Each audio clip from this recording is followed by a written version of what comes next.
35 points, but we had several good shooting performances. I mean, Kate Martin, 68% adjusted. A lot of, Hannah Stolke shot 60% from the field and could have shot 70.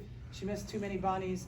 I really challenged her at halftime. She only had one rebound, and she ended up with 8, so I'm happy with the way she responded with that. But, our defense wasn't very good to begin the game, but it got a lot better in the second half. And, we held them to 23 points in the whole second half. But Loyola shot the ball extremely well, too well. That's on us, but obviously they came in here, they fought, they did a great job, and maybe this break's coming at a good time for us. What did change defensively in the second half? Well, we did a little bit more zone defense and to take them out of the rhythm a little bit, but hopefully we got back in transition a little bit better than we did the first half. Caitlin, just talk about that first half. Kind of looked like maybe a little tight, a little sluggish. Just probably what it felt like for you out there on the floor. I think it was just discipline on defense, really. A lot of the things were things we had talked about, in the week prepping for this game, and just mentally, kind of just some mental errors for us. And, we were switching our matchups quite a bit, and, that can never really be an excuse. I think that just comes down to communication and focus, really, at the end of the day. And I think that did change in the second half for us. We were much more locked in on defense. So, you'll have things like that, and you also have to give credit to Loyola. They shot the ball really well. They made some threes. They made some contested threes. We sagged off a few girls that made some threes, so things like that are going to happen. It's just, how do you adjust and respond? Is that why they had a lot of really open shots in the first half?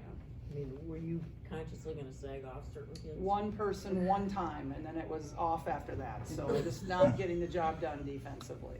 Lisa, you guys had 10 turnovers, I think, the first half. But yes. Was you guys locking in defensively? I think you won a 19-3 run over the next 7 minutes to kind of open the third quarter. Did better defense kind of lead you guys to maybe being a little bit more careful with the ball on the offensive end? I think it was just the matter of, the beginning of the game, we were playing pretty fast, made some careless turnovers, some handoff turnovers, and I just think that we came out a little bit more assertive in the second half and kind of determined not to do that, but that was pretty bad to begin this game and the turnovers. Was Gabby's absence, did that contribute to the defensive effort? It could. She is a person that we usually would have on one of their best offensive players, so certainly not having Gabby, and then also we switched our lineup with Hannah and for Sharon, so we had a different lineup tonight than what we've had, but no excuses. We have to still, we never know when we're going to be down a person. Is that illness? Yeah. Sorry, Kate, let's get you involved here. You guys went into you guys had so many turnovers in the first half, that was kind of the storyline, but you ended the game having more assists than turnovers still. As the person who kind of takes that responsibility as the glue of this team, do you guys address the team at halftime? Anything said to kind of turn things around in the second half? I think we just tried to build each other up at halftime there. We were, a little disappointed with how we came out, and I'm a little disappointed in my leadership there with, how we started the game. I think I can be a lot more vocal and keep people together a little bit better in that first half, but at halftime, just value the ball, and we knew what we needed to do. It was just uncharacteristic mistakes, and it's not, Loyola did a good job, but I think a lot of them were on us, so just coming out in the second half, more focused and ready to go. Offensively, what did you guys do in the third quarter to really take the game by the throat? We got stops. We got stops. 6 of their 14 points were in the last minute and 30 of that third quarter, so I think it was just playing defense and going in transition, and I think that's the biggest thing. Lisa, Sharon Goodman played 7.5 minutes tonight. Hannah got the most of the minutes there. Was that just kind of a matchup thing, or what were you kind of going for there? Well, it was a matchup thing. They were really playing, she's really like a stretch 4. And so that's a little bit harder for Sharon to guard and Addie and AJ, so Hannah had to play a few more minutes tonight. Lisa, with non-conference kind of in the books here, how are you generally feeling going into the thick of the Big Ten? Yeah, I feel like up until tonight, I thought our defense had really improved. I know our rebounding has improved. Again, we out-rebound this opponent, 51-27, almost double them up on the rebounds, so that's really good. But, we're always a work in progress. Again, tonight we have a different lineup again tonight, and so we're just going to keep trying to get better every day. I feel like we're good right now, but I feel like we can get a lot better. It looked like Kylie Kerbach stepped in and really played well. Yeah. Got some steals. I think she only took one shot, but she seemed to be all over the place. What did that mean, especially with the absence of Gabby Marsh?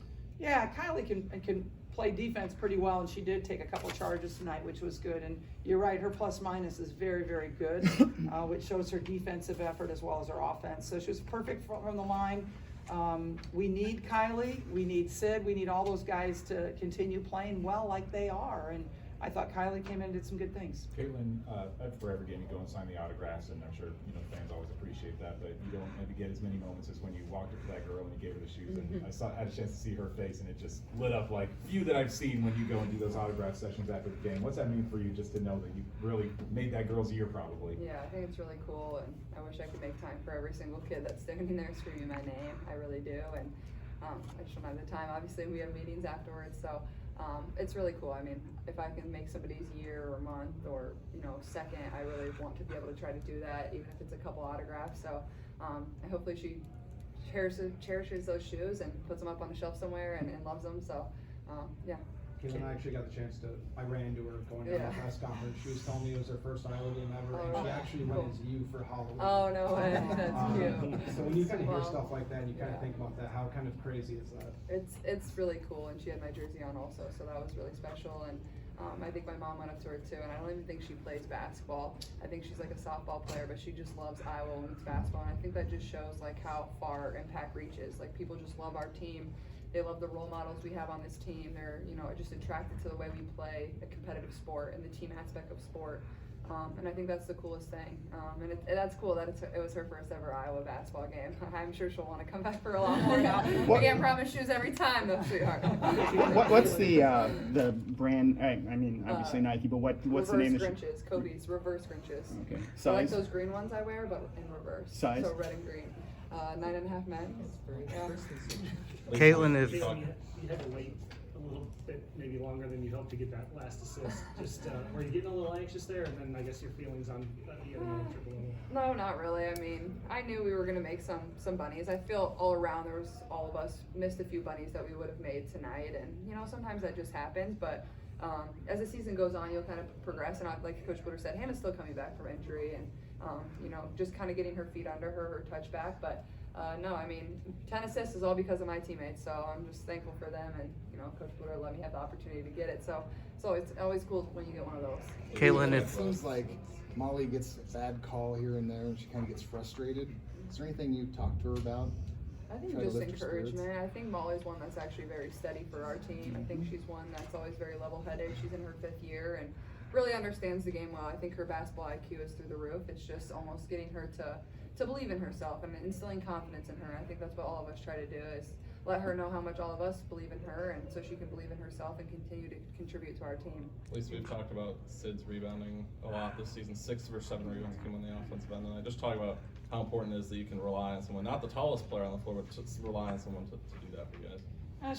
That's her game though, right? Like, she's gonna go and clean up the garbage, and I mean, the girl, she's a blue collar player. She's gonna get on the floor for loose balls. She's gonna work hard on defense. She's gonna get rebounds for us. It's not always pretty, but it's effective, and that's all that matters to me. What's Gabby's situation? I mean, Just she's sick. Oh, okay. So maybe by Minnesota she'll be. Oh yeah, Okay. yeah, definitely. Look at, it's a 5 o'clock on a weekday, a work day. We're here, the students aren't here yet. Place is practically full. I mean, Yeah. it's hard to do a lot of times, but yet you guys are still bringing in. What is your just general thoughts when you look out here and 5 o'clock then on Thursday before Christmas? I'm just thankful. Honestly, I'm just thankful. I'm proud of my team, because I think, Caitlin's fun to watch, but I think there's a lot of people that are fun to watch on this team, and they're incredible role models. But I'm thankful that I work at a place where it promotes women's basketball, it stands behind women's basketball, and the Iowa fans, I mean, they're just amazing. They showed that all last year, and I think there was a lot of kids that had Christmas presents today coming to our game. Caitlin, I'm going to keep asking you about these players that you pass as you climb the NCAA scoring list tonight. Rachel Bannon was one. I can imagine you have some memories of seeing her play. I'd be curious to get your thoughts on her. And you're 1 point behind right now, Lori Bauman, somebody maybe that Coach Bluder remembers a little better. I'd be curious to hear you both share about some of these players on your sites right now. Yeah, I think obviously Rachel is somebody that's a great player, still plays in the WNBA, plays for my favorite WNBA team in the Minnesota Lynx. You know, I grew up loving the Lynx, so it's always cool to be on the same list as a lot of great players that you idolized growing up. And I think, I don't know, it still kind of takes you back a little bit when your name's kind of in the mix of some of those really, really tremendous players. So, yeah, it's special. Kate, you're a bit of a, you know, obviously your role as blue player, your stat sheet stuffer, those words out. With Sita Folter in the starting lineup, does it change your role at all when she's getting more minutes, or are you still just playing your game the same way? Going out there and playing basketball really doesn't, nothing changes for me in that regards. I mean, Sid, like we said, she's gonna go get boards, and you know, it doesn't mean I don't have to box out and I don't have to go get rebounds too. So, but no, I'm just focused on playing my game and doing my thing as well. What's it like to have her on that court with you? Oh, I love playing with Sid. 20 I mean, minutes now. yeah, I mean, that's the type of person you want on your team, but you don't want to play against, because she's going to crash the boards, and she's just going to go hard, you know, play great defense, and she's just super tenacious out there. So anytime I'm in the game with Sid, I'm really happy.